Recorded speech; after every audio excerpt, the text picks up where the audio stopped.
ओम शांति। 28 मार्च 2024। बाबा की महावाक्य। मीठे बच्चे, यह कल्याणकारी पुरुषोत्तम संगम युग है। इसमें पुरानी दुनिया बदल नई होती है। इस युग को तुम भूलो मत। प्रश्न। बाप छोटे बड़े सभी बच्चों को आप समान बनाने के लिए एक प्यार की शिक्षा देते हैं, वह कौन सी? उत्तर। मीठे बच्चे, अब भूले मत करो। यहाँ तुम आए हो नर से नारायण बनने, तो दैवी गुण धारण करो। किसी को भी दुख मत दो। भूले करते हैं तो दुख देते हैं। बाप कभी बच्चों को दुख नहीं देते, वह तुम्हें डायरेक्शन देते हैं। बच्चे, मामेकम याद करो। योगी बनो तो विकर्म विनाश हो जाएंगे।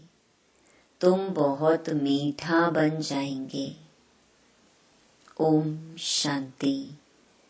जो बच्चे अपने को आत्मा समझ परमपिता परमात्मा के साथ योग लगाते हैं, उनको सच्चा योगी कहा जाता है। क्योंकि बाप ट्रुथ सच्चा है ना, तो तुम्हारा बुद्धि योग सत्य के साथ है। वह जो कुछ सुनाते हैं सत्य ही है। योगी और भोगी दो प्रकार के लोग हैं। भोगी भी अनेक प्रकार के होते हैं, योगी भी अनेक प्रकार के होते हैं। तुम्हारा योग तो एक ही प्रकार का है। उन्हों का सन्यास अलग है, तुम्हारा सन्यास ही अलग है। तुम हो पुरुषोत्तम संगम युग के योगी। और किसको इस योग का पता ही नहीं कि हम पावन योगी हैं या पतित भोगी हैं, यह भी जानते नहीं। बाबा तो सबको बच्चा बच्चा कहते हैं, क्योंकि बाप जानते हैं कि हम बेहद आत्माओं का पिता हूँ। और तुम यह समझते हो कि हम आत्मा सब आपस में भाई भाई हैं। वह हमारा बाप है। तुम बाप के साथ योग लगाने से पवित्र बनते हो। वह है भोगी, तुम हो योगी। बाप अपना परिचय तुमको देते हैं। यह भी तुम जानते हो कि यह पुरुषोत्तम संगम युग है। यह तुम्हारे बिगर कोई जानते नहीं। इसका नाम है पुरुषोत्तम संगम युग। इसलिए पुरुषोत्तम अक्षर को कभी नहीं भूलना। यह पुरुषोत्तम बनने का युग है। पुरुषोत्तम कहा जाता है ऊंच और पवित्र मनुष्य को। ऊंच और पवित्र यह लक्ष्मी नारायण थे। तुमको अब टाइम का भी पता पड़ा है। 5000 वर्ष के बाद यह दुनिया पुरानी होती है। फिर इसको नया बनाने के लिए बाप आते हैं। अब हम हैं संगम युगी ब्राह्मण कुल के। ऊंच ते ऊंच है ब्रह्मा, परंतु ब्रह्मा को शरीरधारी दिखाते हैं। शिव बाबा तो अशरीरी है। बच्चे समझ गए हैं अशरीरी और शरीरधारी का मिलन होता है। उनको तुम कहते हो बाबा। यह वंडरफुल पार्ट है ना। इनका गायन भी है, मंदिर भी बनते हैं। कोई किस रीति रथ को श्रृंगारते हैं। यह भी बाबा ने बताया है। बहुत जन्मों के अंत के जन्म के भी अंत में मैं प्रवेश करता हूँ। कितना क्लियर समझाते हैं। पहले पहले भगवानुवाच कहना पड़े, फिर मैं बहुत जन्मों के अंत में सभी राज बच्चों को ही समझाता हूँ और कोई समझ भी ना सके। तुम बच्चे भी कभी कभी भूल जाते हो। पुरुषोत्तम अक्षर लिखने से समझेंगे यह पुरुषोत्तम युग ही कल्याणकारी युग है। अगर युग याद है तो समझेंगे अब हम नई दुनिया के लिए बदल रहे हैं। नई दुनिया में होते ही हैं देवताएं। युगों का भी अब तुमको पता पड़ा है। बाप समझाते हैं, मीठे बच्चे, संगम युग को कभी भूलो मत। यह भूलने से सारा ज्ञान भूल जाता है। तुम बच्चे जानते हो अब हम बदल रहे हैं। अब पुरानी दुनिया भी बदल नई होनी है। बाप आकर दुनिया को भी बदलते हैं तो बच्चों को भी बदलते हैं। बच्चे बच्चे तो सभी को कहते हैं। सारी दुनिया की जो भी आत्माएं हैं सब बच्चे हैं। सबका पार्ट इस ड्रामा में है। चक्र को भी सिद्ध करना है। हर एक अपना अपना धर्म स्थापन करते हैं। यह देवी देवता धर्म सिवाय बाप के कोई स्थापन कर ना सके। यह धर्म कोई ब्रह्मा नहीं स्थापन करते। नई दुनिया में है देवी देवता धर्म। पुरानी दुनिया में सब मनुष्य ही मनुष्य हैं। नई दुनिया में देवी देवताएं होते हैं। देवताएं पवित्र हैं। वहाँ रावण राज्य ही नहीं। बाप तुम बच्चों को रावण पर विजय प्राप्त कराते हैं। रावण पर विजय प्राप्त होते ही राम राज्य शुरू हो जाता है। राम राज्य नई दुनिया को और रावण राज्य पुरानी दुनिया को कहा जाता है। राम राज्य कैसे स्थापन होता है यह तो तुम बच्चों के सिवाय कोई जानते नहीं।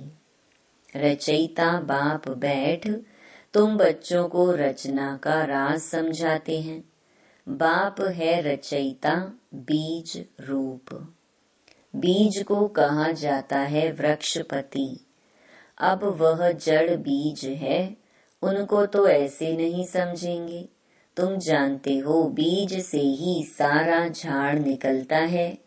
सारे विश्व का कितना बड़ा झाड़ है। वह है जड़, यह है चैतन्य।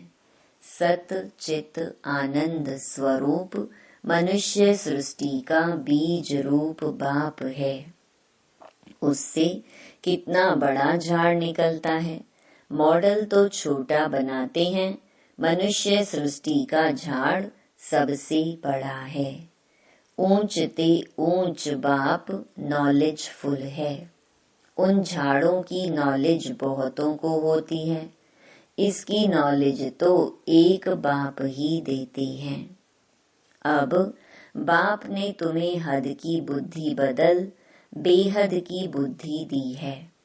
तुम इस बेहद के झाड़ को जान गए हो। कितना बड़ा पोलार इस झाड़ को मिला हुआ है। बाप बच्चों को बेहद में ले जाते हैं।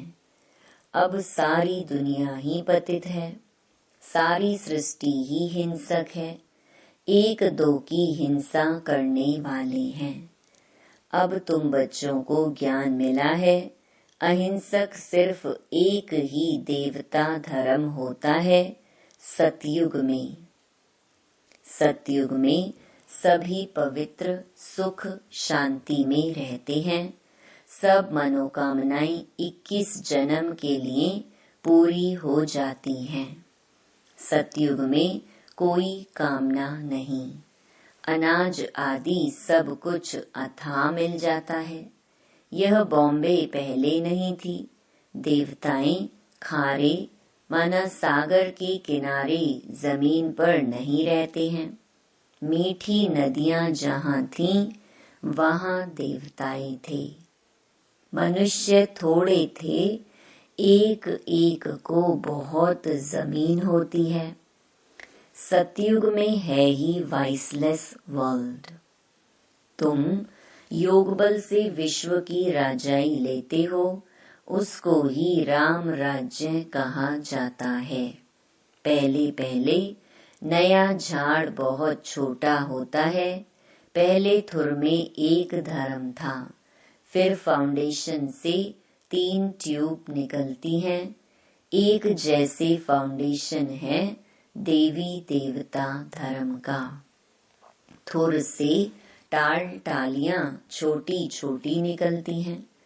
अब तो इस झाड़ का थुर ही नहीं है और कोई ऐसा झाड़ होता ही नहीं है। इनका मिसाल भी बड़ के झाड़ से एक्यूरेट है। बड़ का झाड़ सारा खड़ा है, लेकिन थुर है ही नहीं, सूखता भी नहीं। सारा झाड़ हरा भरा खड़ा है, बाकी देवी देवता धर्म का फाउंडेशन है नहीं। थुर तो यही है ना, राम राज्य अथवा देवी देवता धर्म भी थुर में ही आ जाता है। बाप कहते हैं हम 3 धर्म स्थापन करते हैं। यह सब बातें तुम संगम युगी ब्राह्मण ही समझते हो। तुम ब्राह्मणों का है छोटा सा कुल।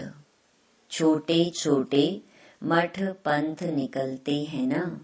अरविंद आश्रम है, कितना जल्दी जल्दी वृद्धि को पाते हैं, क्योंकि उनमें विकार के लिए कोई मना नहीं। यहाँ बाप कहते हैं काम महाशत्रु है, उन पर विजय पानी है, ऐसे कोई और कह न सके। नहीं तो उन्हों के पास भी हंगामा हो जाए। यहाँ तो है ही पतित मनुष्य, तो पावन बनने की बात नहीं सुनते। कहते हैं विकार बिगर बच्चे कैसे पैदा होंगे। उन विचारों का भी दोष नहीं है। गीता पाठी कहते भी हैं भगवान उवाच काम महाशत्रु है। उनको जीतने से जगत जीत बनते हैं, परंतु समझते नहीं हैं। वह जब यह अक्षर सुनाते हैं तो उन्हों को समझाना चाहिए। इस पर बाबा कहते हैं जैसे हनुमान दरवाजे पर जूतियों में बैठता था, बाबा भी कहते हैं जाकर किनारे बैठ सुनकर आओ। फिर जब यह अक्षर कहें तो पूछो इसका रहस्य क्या है। जगत जीत तो यह देवताएं थे। देवता बनने लिए तो इन विकारों को छोड़ना पड़े। यह भी तुम कह सकते हो। तुम ही जानते हो कि अब राम राज्य की स्थापना हो रही है। महावीर भी तुम हो, इसमें डरने की कोई बात नहीं है। बहुत प्यार से पूछना चाहिए, स्वामी जी आपने बताया कि इन विकारों पर विजय पाने से विश्व के मालिक बनेंगे, लेकिन आपने यह तो बताया नहीं कि पवित्र कैसे बने। अब तुम बच्चे पवित्रता में रहने वाले महावीर हो। महावीर ही विजय माला में पिरोए जाते हैं। मनुष्य के कान तो रॉन्ग बातें सुनने पर हिरे हुए हैं। तुमको अब रॉन्ग बातें सुनना पसंद नहीं आती। राइट बातें तुम्हारे कानों को अच्छी लगेंगी। Hear no evil. मनुष्यों को सुजाग तो जरूर करना है। भगवान कहते हैं पवित्र बनो। सतयुग में सब पवित्र देवताएं थे, अब सब अपवित्र हैं। ऐसे ऐसे समझाना चाहिए। बोलो हमारे पास यह सत्संग होता है, उसमें यह समझाया जाता है कि काम महाशत्रु है। अब पवित्र बनना चाहते हो तो एक युक्ति से बनो। अपने को आत्मा समझ भाई भाई की दृष्टि पक्की करो।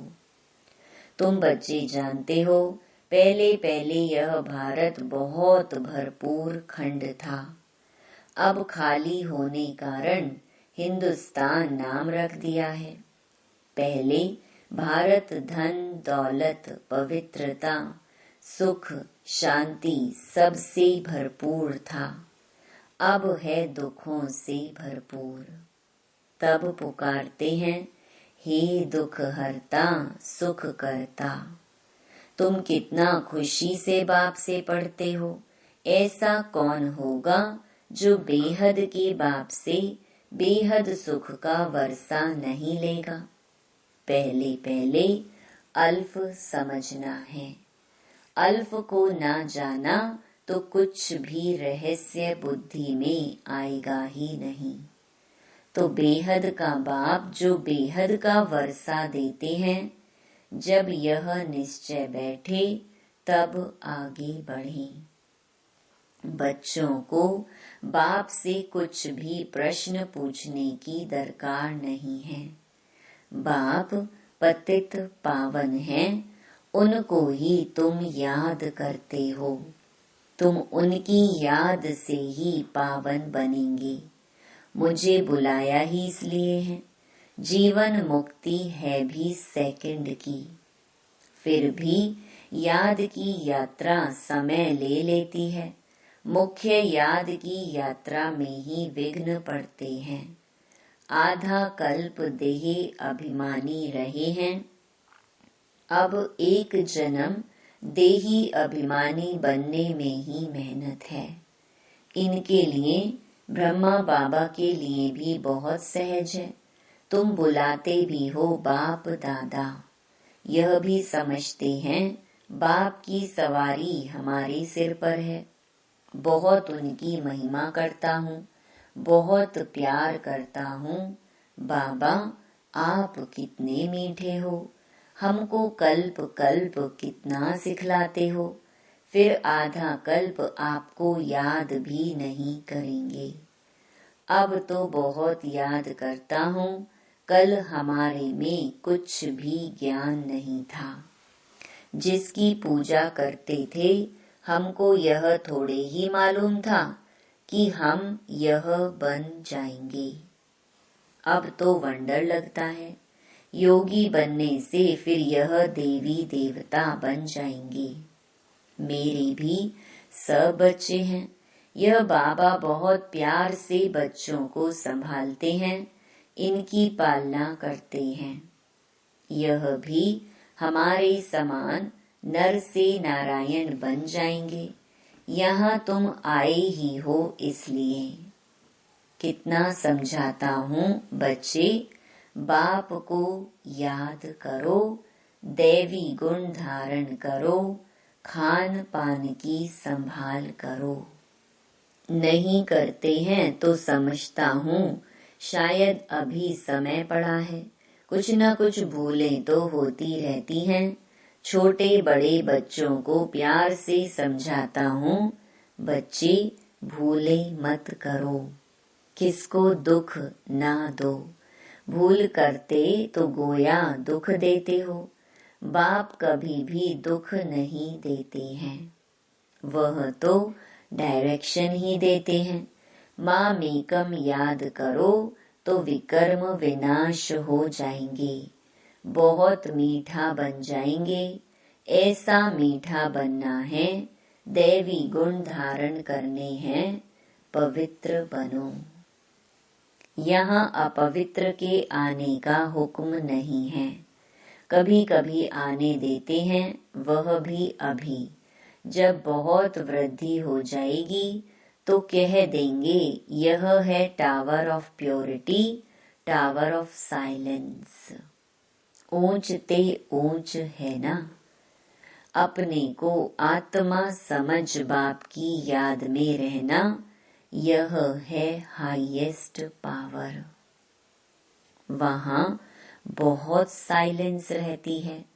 आधा कल्प कोई झगड़ा आदि नहीं होता है। यहाँ कितना झगड़ा आदि होता है, शांति हो ना सके। शांति का धाम है मूल वतन, फिर शरीर धारण कर विश्व में पार्ट बजाने आते हैं तो वहाँ भी शांति रहती है। आत्मा का स्वधर्म ही शांति है, अशांति कराता है रावण। तुम शांति की शिक्षा पाते रहते हो। कोई गुस्से में होता है तो सबको अशांत कर देता है। इस योग बल से तुम्हारे से सारा किचड़ा निकल जाता है। पढ़ाई से किचड़ा नहीं निकलता है, याद से सब किचड़ा भस्म हो जाता है, कट निकल जाती है। बाप कहते हैं कल तुमको शिक्षा दी थी, क्या तुम भूल गए हो? 5000 वर्ष की बात है, वह लाखों वर्ष कह देते हैं। अब तुमको झूठ और सच के फर्क का पता पड़ा है। तुमको बाप ही आकर बताते हैं झूठ क्या है, सच क्या है, ज्ञान क्या है, भक्ति क्या है।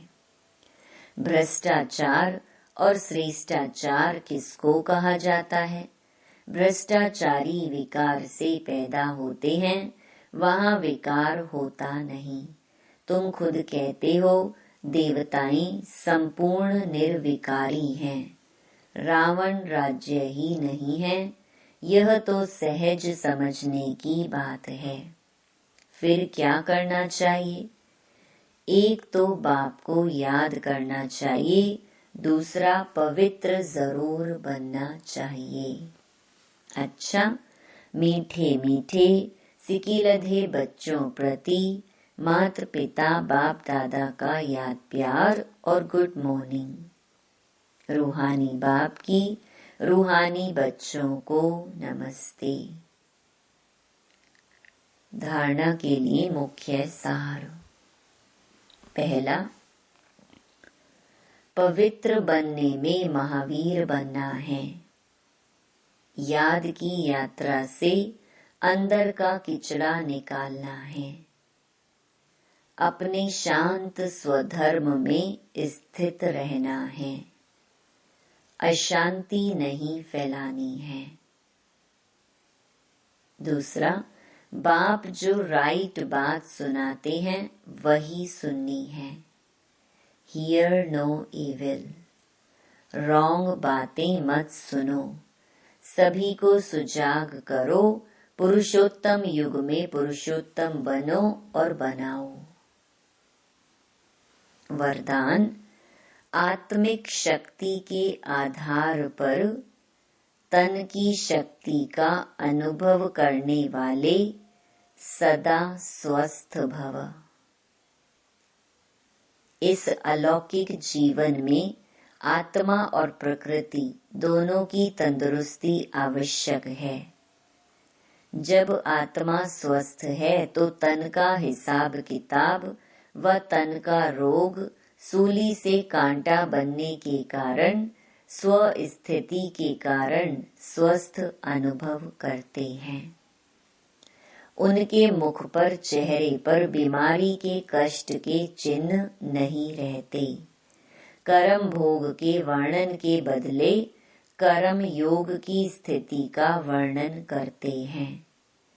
वे परिवर्तन की शक्ति से कष्ट को संतुष्टता में परिवर्तन कर संतुष्ट रहते और संतुष्टता की लहर फैलाते हैं।